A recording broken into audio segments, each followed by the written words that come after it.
আজকে দেখো সরাসরি একদম রান্নাঘরে, কারণ সকালবেলা প্রত্যেকদিন বলি গুড মর্নিং, কিন্তু না, আজকে কিন্তু গুড মর্নিং না। প্রায় 12টা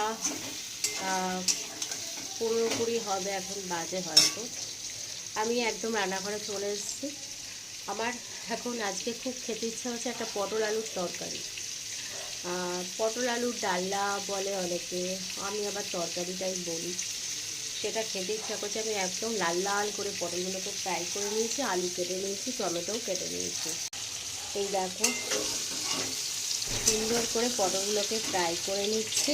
আর একটু ফ্রাই হলে পরে আলুগুলোকে আমি তেলের মধ্যে দিব। আজকে একটু তেলের পরিমাণটাও বেশি দিয়েছি। এই যে আলু কেটে নিয়েছি, এই পটলগুলোকে তোলা হয়ে গেলে আর টমেটো রেডি করে রেখেছি, তাহলে কি হবে, আমি আলুটা দিয়ে দিতে পারবো। এই হচ্ছে আজকে আমার দুপুরের রেসিপি। আর দেখি একটু ঢ্যাঁড়স কেনা আছে, সেটাকে সেদ্ধ করব। আর এটাকে একটা সুন্দর একটা তরকারি করে নিচ্ছি। আর ভাতটা গরম গরম করব, তাহলে একটু ঘি নিয়ে খেতে পারবো। এই গরম ভাতে আমার ঘিটা ভীষণ ভালো লাগছে।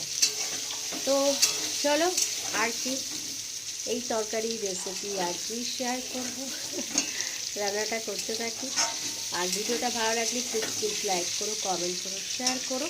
তো সাবস্ক্রাইব করতে ভুলে না। চলো এখনকার মতন টাটা।